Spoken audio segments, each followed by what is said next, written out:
नमस्कार विद्यार्थी मित्रांनो, वाचू आनंदे ह्या उपक्रमामध्ये तुम्हा सर्वांचं स्वागत.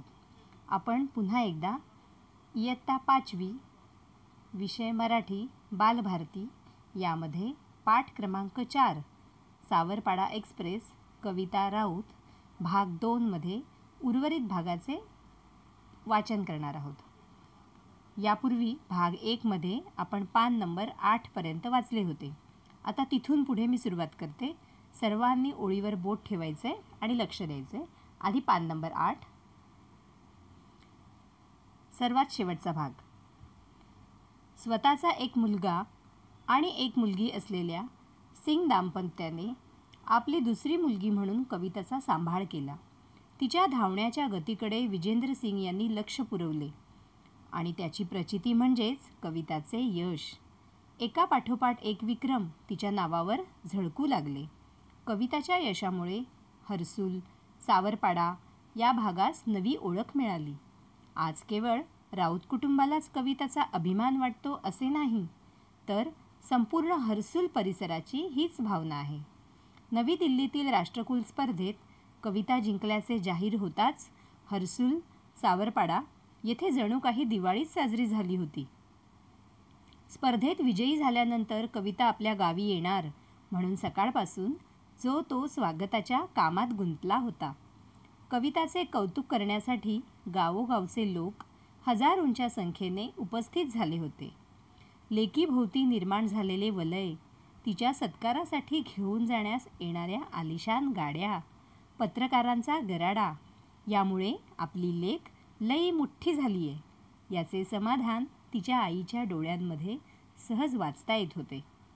कविता बंगळुरू येथे विशेष प्रशिक्षणासाठी गेली असताना रोज किमान एकदा तरी आईशी फोनवरून बोले.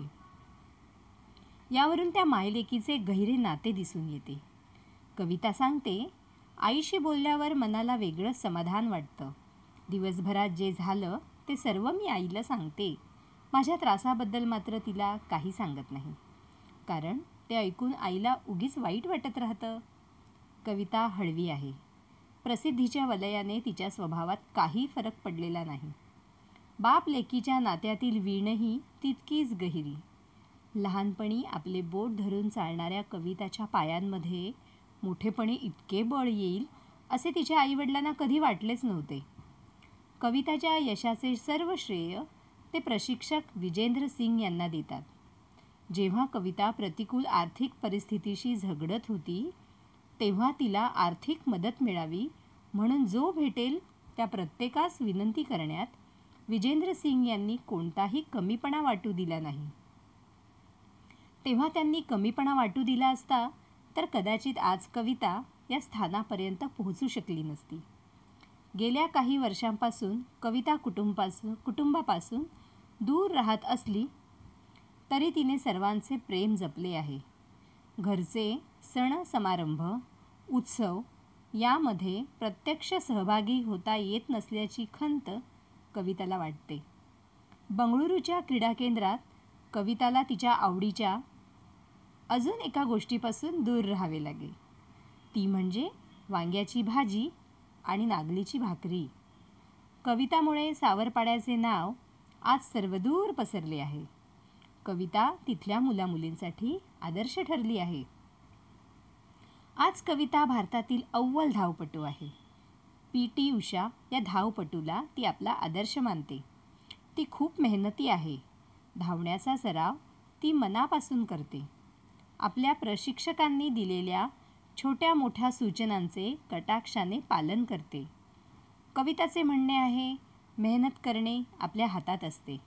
मेहनत हाच उद्दिष्टाकडे, ध्येयाकडे नेणारा महामार्ग आहे. हा महामार्ग आपल्याला यशाकडे नेतो. आपले जीवन आपणच जगतो, आपणच घडवतो. कोणत्याही खेळाडूसाठी शारीरिक तसेच मानसिक तंदुरुस्तीही महत्त्वाची असते. कविता सरावात कधीच कसूर करत नाही. कविताचे इतर झगमगाटी गोष्टींकडे लक्षही नसते. खेळाचा सराव चालू असतानाच यशवंतराव चव्हाण महाराष्ट्र मुक्त विद्यापीठामुळे तिच्या शिक्षणातही खंड पडला नाही. कविता ही तिच्या जीवन प्रवासाची नायिका आहे. लेखक आहेत संतोष साबळे. विद्यार्थी मित्रांनो, आता आपण पाठाखालील शब्दार्थांचेही वाचन करणार आहोत. सर्वांनी ते शब्दांवर बोट ठेवा. दुर्गम जाण्यास कठीण, प्रतिकूल कठीण, पाडा आदिवासी वस्ती, अनवाणी पायात चपला वहाणा नसणे, दबदबा दरारा, दिलासा धीर, कणखर काटक मजबूत, दौड पळण्याचे कसब, फैलावणे पसरणे, दाम्पत्य पतिपत्नी, प्रचिती अनुभव, गहिरे नाते दृढ घट्ट नाते, नागली नाचणी, एक प्रकारचे धान्य, कसूर चूक. चला मग मित्रांनो, पुन्हा एकदा पुढच्या पाठामध्ये आपण भेटणारच आहोत वाचू आनंदे या उपक्रमामध्ये. धन्यवाद.